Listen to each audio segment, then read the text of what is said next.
नुकतंच आज एक बातमी ऐकायला मिळाली. 4 वर्षाचा डिप्लोमा झाला असेल तर त्या विद्यार्थ्यांनाही आता नीटची एक्झाम देता येणार आहे असं सांगण्यात आलं. बरं, नीटची एक्झाम देऊन पास होऊन करायचं काय? याच्यावरती काही आहे का? काही सांगितलंय का? नीटची परीक्षा पास होणं म्हणजे you are qualified for the post of assistant professor. JRF असेल तर तुम्ही PhD वगैरे करू शकता. ते झाल्यानंतर आजपर्यंत किती मुलांना जॉब भेटत? तुम्हीच विचार करा. कॉन्ट्रॅक्ट बेसिसचा प्रकार एवढा वाढलेला आहे.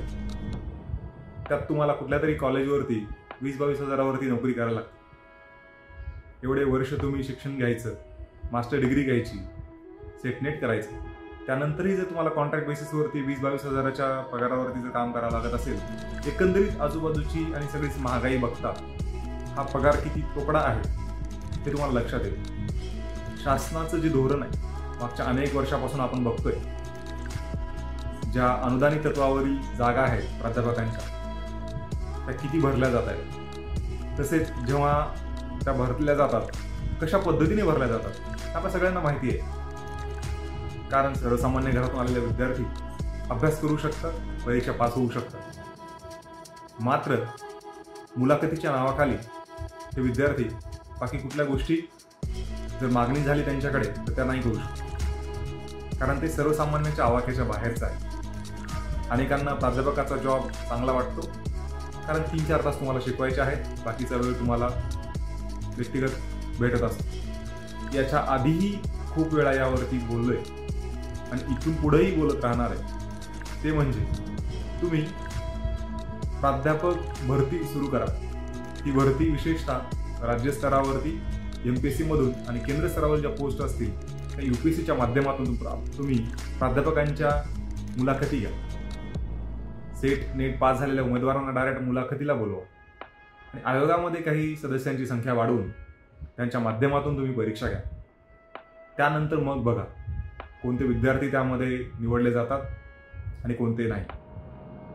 कारण हल्ली जो प्रकार सुरू आहे सर्रास, प्राध्यापक परमनंट व्हायचं असेल तर आज किती मार्केटमध्ये रेट चालू आहे ते सगळ्यांना माहिती आहे. ते कुठं तर बंद करायचं झाल्यास आपल्या सर्वांनाच, विशेषतः जे विद्यार्थी सेटनेट पास झालेले आहेत, PhD झालेले आहेत, कुठं प्राध्यापक व्हायची वाट पाहत होते, त्या सगळ्यांनी आज थोडं समोर आलं पाहिजे आणि ठरवलं पाहिजे. जोपर्यंत हे शासन, कुठलंही शासन राहू, या सगळ्या प्राध्यापकाच्या ज्या पोस्ट आहेत अनुदानित तत्वावरील, महाविद्यालयातले असतील किंवा शालेय असतील, या सगळ्या पोस्ट महाराष्ट्र लोकसेवा आयोग तसेच संघ लोकसेवा आयोगाच्या माध्यमातून भरण्यात यावं. कारण शिक्षण हे एक असं क्षेत्र आहे, त्या क्षेत्रामध्ये जर तुम्ही गुणवत्तेच्या आधारावरती शिक्षक आणि प्राध्यापकांना तुम्ही सामावून घेतलात, कारण एक शिक्षक एक प्राध्यापक अनेक पिढ्या घडवण्याचं काम करत असतो, त्यामुळं त्या ठिकाणी गुणवत्ताच असली पाहिजे.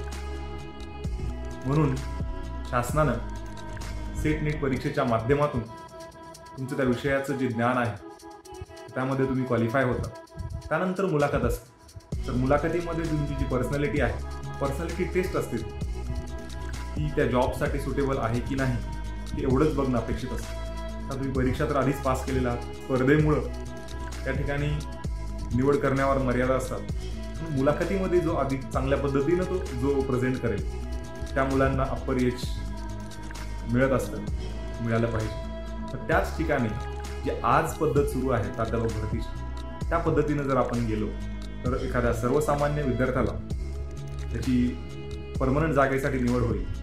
ते खूप आणि खूप म्हणजे खूप अवघड आहे. त्यामुळं शासनाला, मायबाप शासनाला विनंती आहे, या गोष्टीमध्ये प्रामुख्याने तुम्ही लक्ष घाला. जर यामध्ये लक्ष नाही घातलं, जो आपली पुढची पिढी आहे, जे पुढचे भावी शिक्षक आहेत, जे मुलांना घडवणार आहेत, कितपत आणि कसे होतील हे माहिती नाही. काळ बदलत आहे, या काळातले चॅलेंजेसही बदलत आहेत. त्यामुळं आपण शिक्षणामध्ये अव्वल दर्जाचंच राहिलं पाहिजे.